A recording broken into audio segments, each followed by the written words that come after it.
Okay, today's post we're going to talk a bit more about movement, three aspects of that movement in terms of personal movement, and then once we've engaged with our opponent or opponents, and the last one being what I will refer to as spatial movement. And all three of them are vitally important, particularly for our style, when we consider that our primary aim is survival. And if we pause on any one of those aspects of movement, then our chances of survival are lessened quite a bit. So the first one I would mention is your personal movement, and some of the martial arts that really emphasise this, and one of them is Tai Chi. And personal movement is how I function in terms of arms, legs, my torso, all those sorts of things. And what I tend to refer to as the internal aspect of our art. How I generate particular movements, and one of the exercises I quite like, which I'll borrow from Tai Chi, is the rolling the ball exercise. So that's simply this sort of movement where I will engage this idea of a ball and how I might move in relation to moving my hands, my whole system, and then I can start thinking about how that ball and roll it. I can start doing strikes, and I can incorporate stone throwing, which is a lot of strikes as well, and you can combine the two.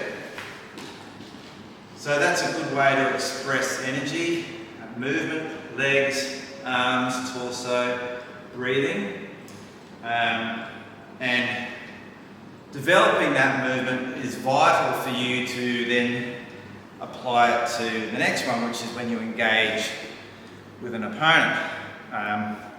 Now obviously if we're dealing with our survival, we need to deal with whatever threat's in front of us. That might be one person, it might be a few. So I've got Justin here today. So Justin's going to provide an opponent for me. So the idea being that Justin is a threat to me. I need to move relative to Justin. So if I'm going to survive a situation, I can't stand here and just exchange weapons. So if I'm throwing weapons at Justin and he's throwing them back, he could actually land one. I don't want that. So ideally, if Justin's the threat and Justin throws a punch, I come in, I can deal with Justin in a way that might be effective, but the important thing is I'm not giving him a target.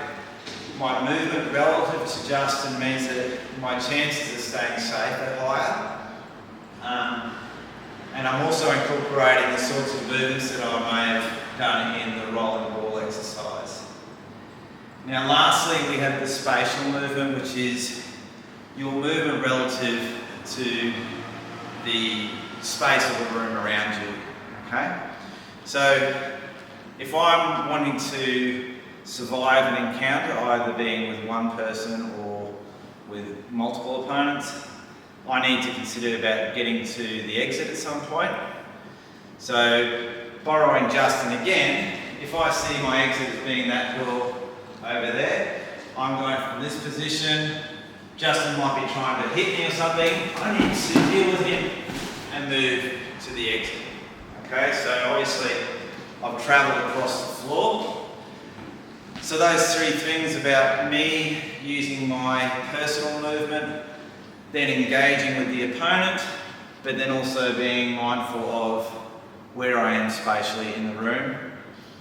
And when you get those three working together, you dramatically increase your chances of survival in terms of eliminating the threat, getting to an exit, those sorts of things. So this doesn't necessarily apply to all martial arts, particularly the competitive ones, because they're looking to dominate their opponent. It doesn't matter where they are in terms of getting to an exit or anything like that. But for us, those three ideas of movement are very important. So the internal, the engaging with the opponent, and then the moving to the exit. I hope this makes sense. And for those of you that are looking to develop their martial art in terms of how to be safe, breaking these things down into these understandable categories can help.